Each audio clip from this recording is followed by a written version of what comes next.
Hello दोस्तों, आज जो मैं आपको कहानी सुनाने वाली हूँ ये कहानी है लालची रानी परी की। तो चलिए दोस्तों, देखते हैं आज की कहानी। परी लोक में नीलम नाम की एक परी रहती थी। वो परी लोक की सबसे सुंदर और पढ़ी लिखी परी थी, इसीलिए परी लोक के सभी परियां उसकी बातें सुना करती थी। नीलम परी बचपन से ही बहुत लालची थी।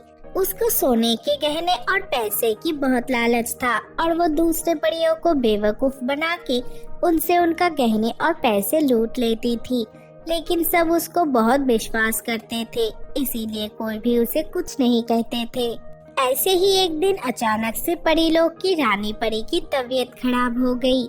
नीलम परी तब अपने घर बैठी हुई थी। रानी परी के पहरेदार परियां नीलम परी के घर पे आई और आके उसे कही, नीलम परी, तुम हमारे साथ रानी परी के महल में चलो। तुम्हें परी के महल में बुलाया है। क्यों? ऐसा क्या हुआ है रानी परी के महल में? मुझे क्यों बुला रहे हैं? रानी माँ की तबीयत सुबह से बहुत खराब है और परी लोग के सब बुजुर्ग परियां परी के महल में आए हैं और वो लोग तुम्हें बुला रहे हैं। शायद वो तुम्हें कुछ देना चाहते हैं। ये सुन के नीलम परी के मन में लालच आ गया और वो मन ही मन सोचने लगी, मैं अभी रानी परी के महल में जाती हूँ। शायद वो मुझसे खुश होके उनके सोने के गहने मुझे देना चाहते हैं। ये सोच के वो मन ही मन बहुत खुश हो गई और उन पहरेदार परियों के साथ वो रानी परी के महल में चली गई। वहाँ जाके उन्होंने देखा रानी परी एक बिस्तर पे लेटी हुई है और उनके चारों तरफ परी लोग की सारे बुजुर्ग परियां खड़ी हुई है। नीलम परी तब रानी परी के सामने गई और जाके उनसे कही, रानी माँ, आपने मुझे बुलाया? क्या आप मुझे कुछ कहना चाहती हैं? हाँ नीलम बेटी, मैं तुम्हें कुछ कहना चाहती हूँ। इस परीलोक में तुम सबसे ज्यादा पढ़ी लिखी हो, इसलिए मैं चाहती हूँ अब से तुम इस परीलोक का रानी बन जाओ और परीलोक के सभी परियों का अच्छे से ख्याल रखो। ठीक है रानी माँ, फिर आज से मैं इस रानी महल में ही रहने आ जाती हूँ और आज से ही मैं इस परीलोक का रानी बन जाती हूँ। नीलम के मन में खुशी का ठिकाना नहीं रहा और वो मन ही मन बहुत ही खुश हो गई। वो बस रानी परी के महल में रहने के बारे में सोचने लगी। वो तुरंत अपने घर जाके अपने सारे कपड़े लेके आ गई और उस दिन से ही वो परीलोक की रानी बन गई। ऐसे ही कुछ दिन निकल गया। रानी परी बनने के बाद नीलम परी के लालच के साथ साथ उसका घमंड भी बहुत बढ़ गया और वो सभी लोगों से बदतमीजी से बात करने लगी। पुरानी रानी परी के साथ भी वो ठीक से बात नहीं करती थी। उनकी तबीयत खराब होने के वजह से वो नीलम परी के महल में ही रहती थी। ऐसे ही एक दिन नीलम परी पुरानी रानी परी के पास गई और जाके उनसे कही, हाँ नीलम बेटी, बोलो, कुछ कहना है तुम्हें मुझसे? हाँ, मैं चाहती हूँ अभी आप इस महल से निकल जाइए, क्योंकि अभी आप रानी परी नहीं है। मैं अभी परीलोक का रानी परी हूँ और मैंने ये नियम बनाया है कि रानी परी को छोड़ के कोई रानी परी के महल में नहीं रह पाएगी। बेटी, ये तुम क्या कह रही हो? मैं तुमसे इतना प्यार करती हूँ, इसलिए मैंने तुम्हें इस परीलोक का रानी बनाया और मेरी तबीयत इतनी खराब है। बेटी, मैं अभी कहाँ जाऊँगी? मुझे ये सब कुछ भी नहीं सुनना। मैंने आपको बोला है यहाँ से चले जाने के लिए। आप यहाँ से अभी चले जाइए, नहीं तो मैं आपको धक्का दे के यहाँ से निकाल दूंगी। नीलम परी की बात सुन के उनके आंखों में आंसू आ गए और वो रोते हुए रानी महल छोड़ के चली गई।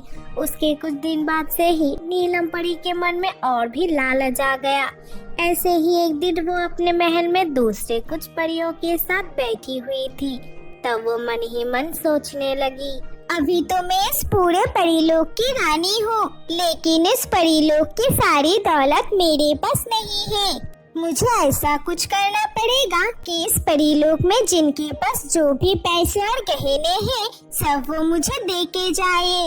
ये सोच के वो अपने पहरेदार परियों को बुलाया और बुला के उनसे कही, मैं तुम लोगों को एक काम देती हूँ। अभी तुम सभी लोग परीलोक के सभी परियों के पास जाओ और जाके उनसे कहो, मैंने कहा है कि उनके पास जितने भी सोने के गहने और पैसे हैं, सब मुझे देना पड़ेगा।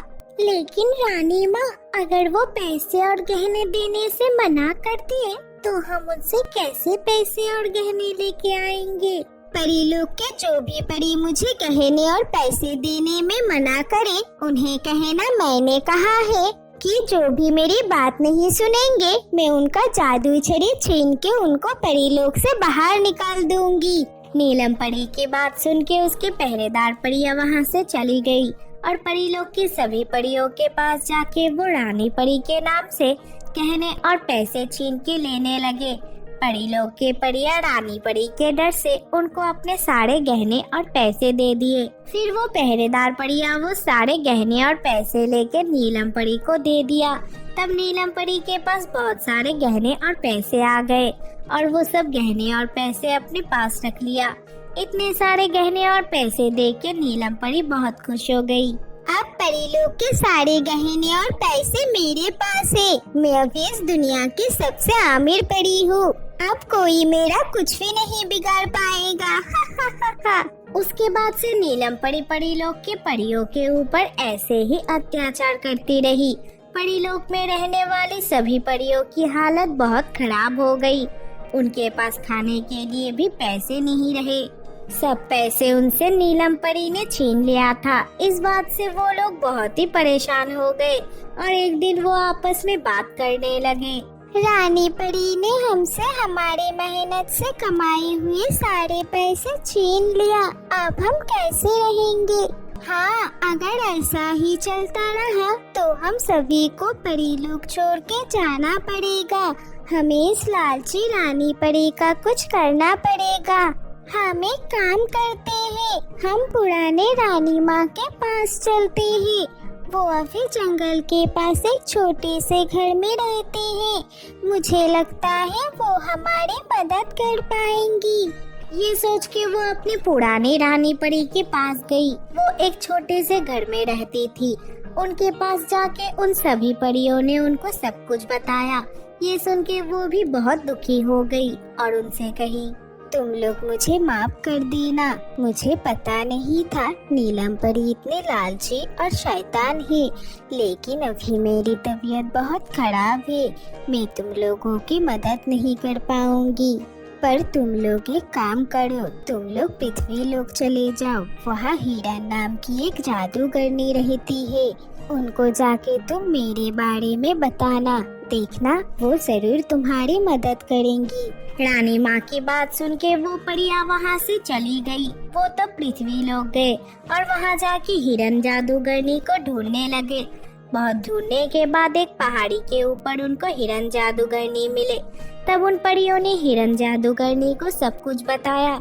ये सुन के हिरन जादूगरनी उनसे कही, तुम्हारी पुराने रानी परी मेरी बहुत अच्छी दोस्त है।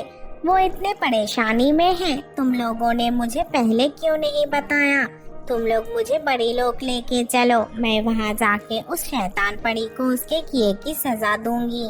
तब वो परियां हिरन जादूगरनी को लेके परी लोग चली गई। वहाँ जाके हिरन जादूगरनी नीलम परी के महल में गई और जाके उसे कही, तेरी इतनी हिम्मत, तूने अपने लालच की वजह से सबके साथ ऐसा किया।